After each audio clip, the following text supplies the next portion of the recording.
இஸ்லாத்துல எந்த மாதம் சிறப்பு? இந்த மாதம் ஏன் சிறப்பு? இந்த மாதத்துல 10 நாட்கள் ஏன் சிறப்பு? நாம அந்த 10 நாட்கள்ல என்னென்ன அமல்கள் எல்லாம் செய்யலாம் அப்படின்னு தெரிஞ்சுக்கலாமா? இஸ்லாத்துல புனிதமிக்க 4 மாதங்கள் இருக்கு. அதுல ஒண்ணுதான் துல்ஹஜ். இஸ்லாத்தின் இறுதி மாதமான புனிதமிக்க மாதமான துல்ஹஜ் மாதத்தை நம்ம அனைவரும் அடைச்சிட்டோம். அல்ஹம்துலில்லாஹ். புனிதமிக்க இந்த 4 மாதங்களை நம்ம ஒப்பிடும்போது மற்ற மாதங்களை விட துல்ஹஜ் மாதம் சிறந்ததாக இருக்குது. ஏனென்றால் இந்த துல்ஹஜ் மாதத்துல மட்டும்தான் இஸ்லாத்துல வலியுறுத்திய கடமைகள் அனைத்தும் ஒரே மாதத்துல நம்மளால செய்ய முடியுது. என்னென்ன அப்படின்னா தொழுகை, நோன்பு, தர்மம், அதாவது ஜக்காத்து, ஹஜ், இது அனைத்தையும் இந்த மாதத்துல மட்டும்தான் நம்ம செய்ய முடியும். இந்த ஒற்றுமை வேற எந்த மாதங்கள்லயும் ஏற்பட முடியாது. இந்த மாதத்தின் சிறப்புகள் என்னென்ன அப்படின்னா, அல்லாஹ் ரபுல் ஆலமீன் அத்தௌபா 36வது வசனத்துல சொல்லி காட்டுறான், இந்த மாதத்தில் போர் செய்ய நமக்கு அனுமதி இல்லை அப்படின்னு. அடுத்ததாக சூரா அல் ஃபஜ்ர் 2வது வசனத்தை சொல்லி காட்டுறான், துல்ஹஜ் மாதத்தில் இருக்கக்கூடிய முதல் 10 நாட்கள் மிகவும் சிறப்பு மிக்க நாட்களாகும்.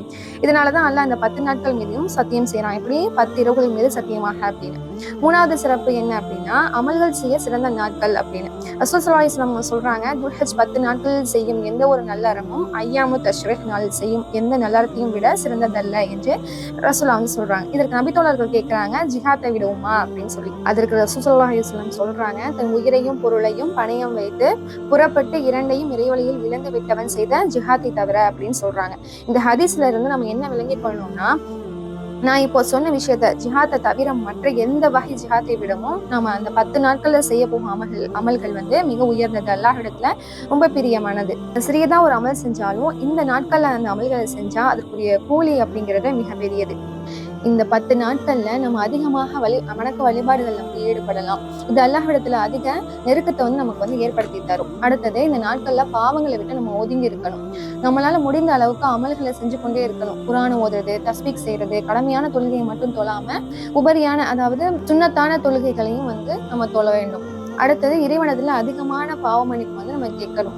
ரசூல் ஸல்லல்லாஹு அலைஹி வஸல்லம் அவங்க சொல்றாங்க, துல்ஹஜ் 10 நாட்கள் செய்யும் நல்லறங்கள் மற்ற நாட்கள் செய்யப்படும் நல்லறங்களை விட அல்லாஹுக்கு மிகவும் பிரியமானதாகும் அப்படின்னு. முதலாவது என்ன அப்படின்னா, அல்லாஹ்வை வந்து நம்ம நினைவு கூறுறது.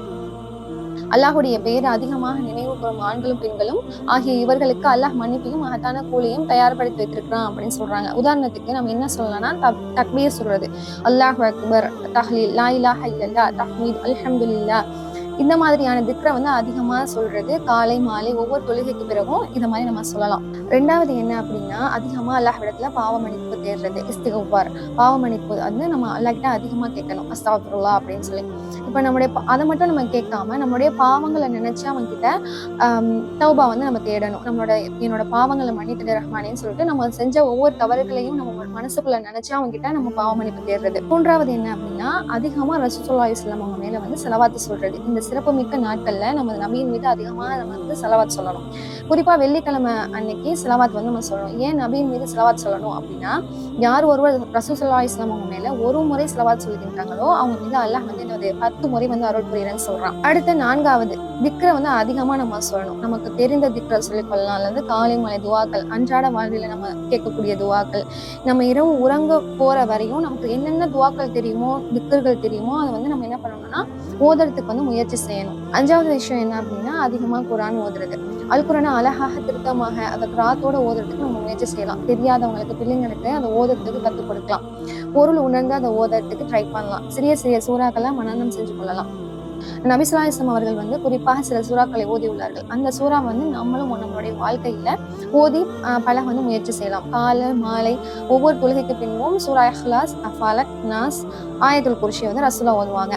வெள்ளிக்கிழமை வந்தா சூரா கஹ்ஃபும், மாலை நேரத்துல சூரா முல்க்கும் வந்து ஓதி கொள்வாங்க. அதை வந்து நம்மளும் நம்மளுடைய வாழ்க்கையில பழக்கப்படுத்திக் கொள்றதுக்கு முயற்சி செய்யலாம். 6வது விஷயம் என்ன அப்படின்னா, அதிகமா துவா செய்யணும். நம்முடைய குடும்பத்தார், நம்மளுடைய சமுதாயம், நம்ம கண்ணு முன்னாடியே கண்டு கொண்டிருக்கோம் பாலஸ்தீனிய மக்கள், அவங்களுக்காக, நம்முடைய மறுமை நலத்திற்காக துவா கேட்கலாம். யாரும் நோயில இருந்தா, கடன்ல இருந்தா, பிரச்சனைகள்ல இருந்தா, வறுமையில இருந்தா, அவங்களுக்கு வந்து அந்த நிலை வந்து நம்ம சரியாகணும் அப்படின்னு சொல்லி அவங்களுக்காக துவா செய்யலாம். குறிப்பாக ஹஜ் செய்ய சென்றவர்கள் வந்து பாதுகாப்பாக நாடு திரும்பணும் அப்படின்னு சொல்லி அவங்களுக்காக துவா செய்யலாம். நமக்கு ரப்பனா துவாக்கள் தெரிஞ்சா அதை கேட்கலாம்.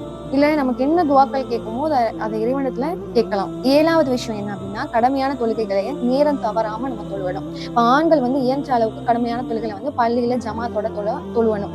பர்லு மட்டும் அல்லாம சுன்னத்தான தொழுகைகளையும் சேர்த்து தொழணும். தஹஜ்ஜத் தொழுகையை தொழுவதற்கு பழக்கப்படுத்திக் கொள்ளணும். 8வது அமல் என்ன அப்படின்னா, தான தர்மம், ஜக்காத்தை நம்ம அதிகப்படுத்துது. நம்ம மற்ற நாட்கள்ல செய்யற தான தர்மத்தை விட இந்த 10 நாட்கள் செய்யும் தான தர்மம் சிறப்பு வாய்ந்தது. அனாதைகள், ஏழைகள், கடன்பட்டோர், கணவனை இழந்து பொருளாதாரத்துக்கு கஷ்டப்படும் பெண்கள், இவங்களுக்கெல்லாம் நம்மளால முடிஞ்ச தான தர்மத்தை நம்ம செய்யணும்.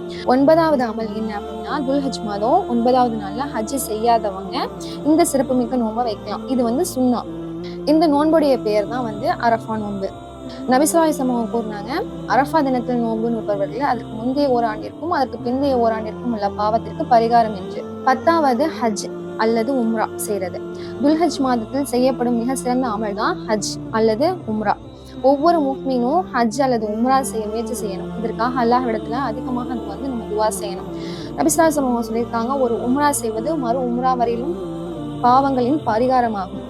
ஏற்றுக்கொள்ளப்பட்ட ஹஜ்ஜுக்கு சொர்க்கத்தை தவிர வேறு கூலி இல்லை என்று. உண்மையான இந்த ஹஜ் துல்ஹஜ் மாதத்துல மட்டும்தான் நம்ம செய்ய முடியும். இந்த மாதத்தை விட்டு வேறு எந்த மாதத்திலும் நம்மளால செய்ய முடியாது.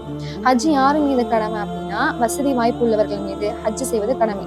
வசதி வாய்ப்பு இருந்தும் ஹஜ் செய்யாமல் இருப்பது குற்றமாகும். நபி ஸல்லல்லாஹு அலைஹி வஸல்லம் அவர்கள் தங்கள் வாழ்நாளில் ஒரு முறை மட்டும்தான் ஹஜ் செய்துள்ளார்கள். அடுத்து 11வது அமல் என்ன அப்படின்னா, துல்ஹஜ், அதாவது 10வது நாள். துல்ஹஜ் 10வது நாள்ல குர்பானி கொடுக்கிறது. வாரத்துல 7 நாட்கள்ல சிறந்த நாள் அப்படின்னா வெள்ளிக்கிழமை. வருடத்தின் நாட்களில் சிறந்தது துல்ஹஜ், முதல் 10 நாட்கள். அந்த முதல் 10 நாட்கள்ல சிறந்தது பலியிடப்படும் அந்த நாள். நபி ஸல்லல்லாஹு அலைஹி வஸல்லம் அவங்க சொல்லியிருக்காங்க, ஹஜ்ஜின் நாளில் மிக உயர்ந்த நாள் அறுத்து பலியிடப்படும் அந்த நாள் அப்படின்னு. நபி இப்ராஹிம் அலைஹிஸ்ஸலாம் அவங்க செய்த தியாகத்தை நினைச்சு பார்த்து அவங்க அதை போல நாமும் அல்லாஹ்விற்கு முழுமையாக கீழ்ப்படிந்து வாழ வேண்டும் என்பதன் அடையாளமாகத்தான் நம்ம குர்பானி கொடுக்கிறோம்.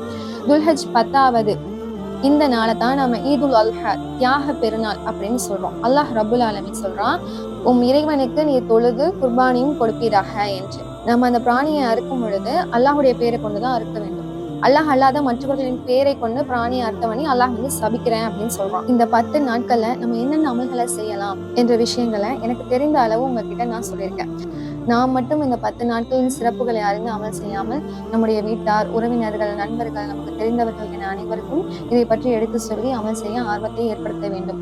அல்லாஹ் ரப்புல் ஆலமீன் நம்முடைய அனைத்து நல்ல அமல்களையும் துஆக்களையும் அங்கீகரித்துக் கொள்வானாக. ஆமீன்.